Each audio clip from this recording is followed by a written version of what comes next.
성령님에 관한 오해를 설교하고 있습니다. 특별히 방언에 관해서 알아보고 있는데요. 오늘은 제가 방언에 관해서 간단하게 결론을 말씀드리고 자세한 내용은 고린도전서를 강의하면서 설명드리도록 하겠습니다. 먼저 결론을 말씀드리자면 절대 방언하지 마시기 바랍니다.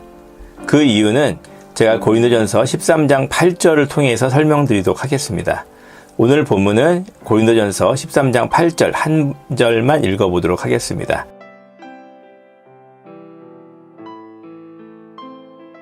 같이 읽겠습니다.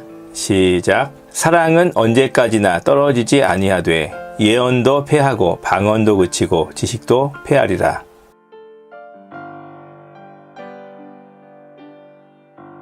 방언하면 안 되는 첫 번째 이유, 그것은 방언이 하나님이 주신 것이 아니기 때문입니다. 오늘날 방언은 하나님이 주신 것이 아니라 사람들이 연습을 통해서 스스로 하는 방언입니다. 방언을 하시는 분들이 모두 다 아시겠지만 할렐루야를 빨리 하라든지 아니면 기도를 많이 해서 혀가 꼬이도록 한다든지 이런 식으로 방언을 연습하라고 가르치고 있습니다. 방언을 터뜨리게 해준다, 성령을 받게 해준다고 광고하지만 대부분의 경우 아닙니다. 전부 방언을 연습하도록 가르치고 있습니다. 방언을 연습해서 하게 된 사람들도 방언을 연습해서 한 것을 처음에는 마음에 찔려 하다가 나중에는 하나님이 주셨다고 스스로를 속이는 과정을 거치게 됩니다. 하나님이 주시지 않았는데 하나님이 주셨다고 얘기하면서 방언의 옹호자가 되어갑니다. 한번 공범자가 되면 계속 그 잘못한 사람을 옹호하는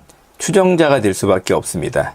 그것이 오늘날 방언의 현실입니다. 제가 꼭 들려주고 싶은 일화가 있는데요. 중국에 오래전부터 전해 내려오는 이야기를 동화로 꾸민 것입니다. 빈 화분이라는 이야기가 있습니다. 한 임금이 왕위를 물려줄 사람을 뽑기 위해서 전국의 모든 아이들을 불러 모았습니다.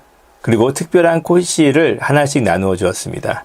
1년 후에 그 꽃씨를 잘 가꾼 아이에게 왕위를 물려주겠다고 약속을 했습니다. 핑이라는 아이도 임금으로부터 꽃씨를 받아서 정성을 다해서 그 꽃씨를 가꾸었습니다. 하지만 아무리 정성을 다해도 그 꽃씨가 싹이 날 기미가 보이지 않았습니다. 핑은 실망했지만 정성을 다해서 그 꽃씨를 키웠습니다. 1년이 지나 임금님이 모든 아이들을 불러 모았습니다. 그리고 그들이 가꾼 제각각의 화분을 둘러보았습니다. 하지만 임금님의 얼굴은 밝지 않았습니다. 그러다가 핑의 자리에 오게 되었습니다. 핑은 덩그러니 빈 화분만을 들고 있었습니다. 그때 임금님이 물었습니다. 너는 왜 빈 화분을 가지고 있니? 핑이 얘기했습니다. 제가 아무리 정성을 다해서 꽃씨를 가꾸어도 싹이 나지 않았습니다. 날마다 돌보고 물을 주었지만 싹이 나지 않았고 좋은 흙으로 옮겨 심어도 싹이 나지 않았습니다. 그래서 이렇게 빈 화분을 가지고 왔습니다. 그러자 임금님의 얼굴이 밝아졌습니다. 그러면서 이 아이야말로 내 후계자다라고 선언을 했습니다. 내가 나눠준 꽃씨는 모두 익힌 것이란다. 따라서 결코 싹이 날 리가 없단다. 너야말로 정직하고 용기 있는 아이로구나. 이렇게 칭찬을 곁들이면서 말입니다. 여러분, 정직이라는 것은 세상을 있는 그대로 보는 것이죠. 세상을 있는 그대로 보는 것만큼 쉬운 일이 어디 있을까요? 하지만 그 쉬운 일이 때로는 어렵게 변할 수도 있습니다. 있는 그대로를 보고 말하는 것이 창피해서 혹은 피해가 올까봐 혹은 다른 사람과 다르기 때문에 그 있는 그대로 말하는 것이 어려워지죠. 그래서 정직에는 반드시 용기가 필요합니다. 한 사람이 방언을 연습해서 방언 비슷한 걸 하면서 하나님이 주셨다고 거짓말을 합니다. 옆에 사람도 비슷하게 방언을 하면서 동조합니다. 이러한 일이 커지면은 너도 나도 하나님께 방언을 받았다는 사람이 늘어납니다. 방언을 받지 못한 사람도 나만 이상한 사람이 될까봐 방언을 하나님으로부터 받은 것처럼 거짓말을 하게 됩니다. 사실 하나님께서 방언을 준 사람이 없는데 너도 나도 하나님께 받았다는 사람이 많아지는 것이죠. 이럴 때 필요한 게 빈 화분을 들고 하나님 앞에 서는 사람입니다.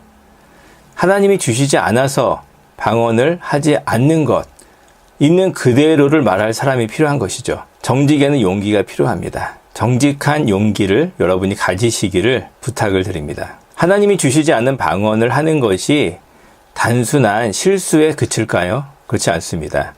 하나님이 주시지 않는 방언을 하나님이 주셨다고 속이면서 하는 것은 성령을 속이는 행위가 됩니다. 성령을 속이는 행위가 얼마나 심각한 범죄인지 여러분 아시죠? 그 일에 동참하지 마세요. 제가 방언을 하지 말라고 부탁드리는 이유가 바로 그것입니다. 단순히 정직의 문제가 아니라 굉장히 심각한 영적인 문제와 관련이 있습니다. 성령을 속이는 범죄입니다.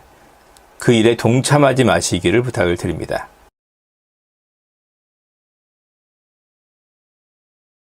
두 번째로 방언을 하지 말아야 되는 이유는 방언이 사라졌기 때문입니다. 오늘 본문을 보면 잘 알 수가 있죠. 사랑은 영원하지만 방언과 예언 그리고 지식, 여기서 지식은 지식의 은사라고 볼 수 있는데 지식의 은사, 예언의 은사, 방언의 은사는 사라졌습니다. 그거는 행위 계시가 완성되었기 때문에 말씀 계시도 완성되었기 때문입니다. 제가 이 부분은 전의 설교에 자세하게 했기 때문에 여러분께서 저의 그 전 설교를 들어보시면 좋을 것 같습니다. 간단하게 요약을 하자면 행위 계시가 있으면 말씀 계시가 따라야 됩니다. 지금도 방언과 예언과 온갖 기적이 일어난다면 성경도 쓰여질 수 있다는 말입니다. 그러나 성경은 완성되었습니다.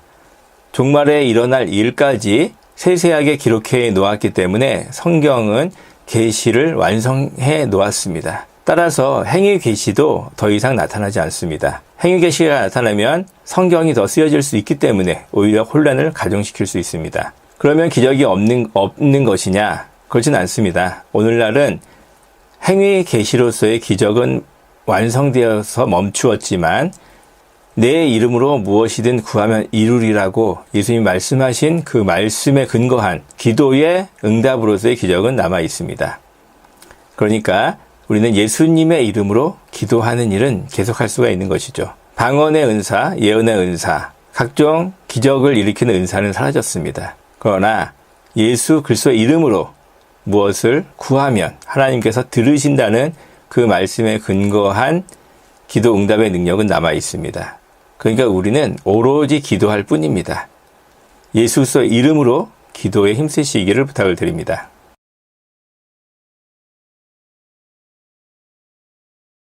세 번째, 방언을 하지 말아야 되는 이유는 방언하는 사람들이 예수님을 닮지 않았기 때문입니다.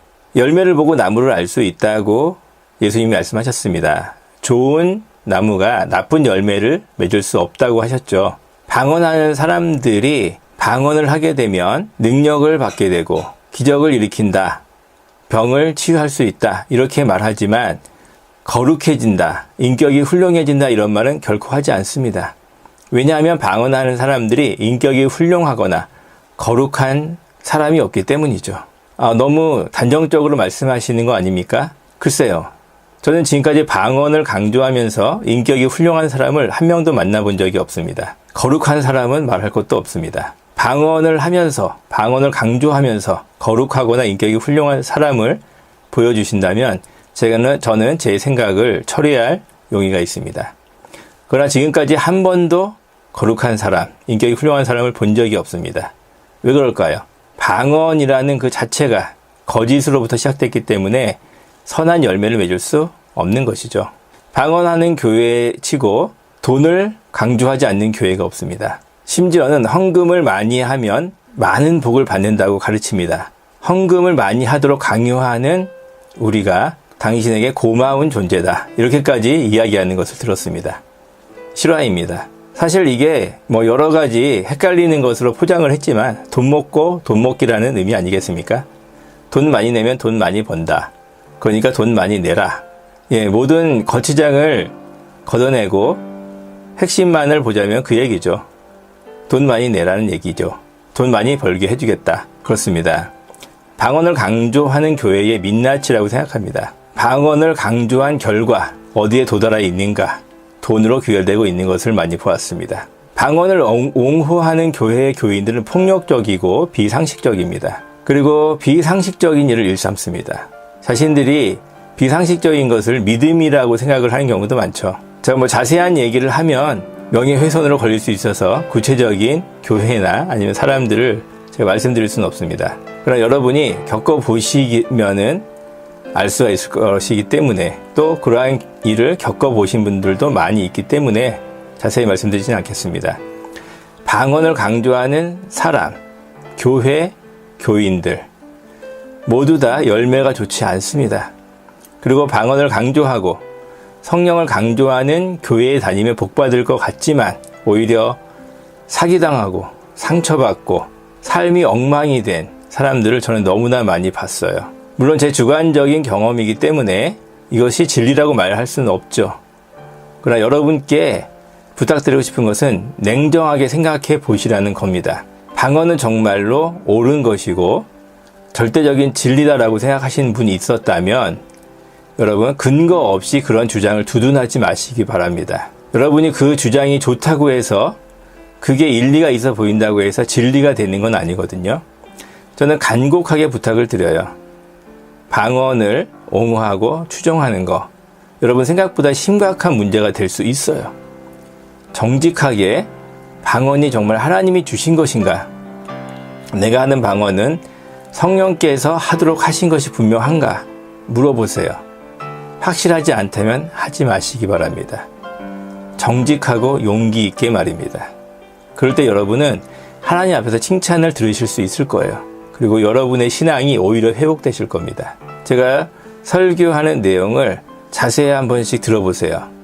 여러분께서 편견을 버리고 들어보시면 방언에 관해서 또 여러분이 가지고 있었던 편견에 대해서 다시 한번 생각해 볼 계기를 마련할 수 있을 것입니다. 네, 오늘은 좀 간단하게 마치겠습니다. 여러분, 방언을 절대 하지 마시기를 바랍니다. 감사합니다.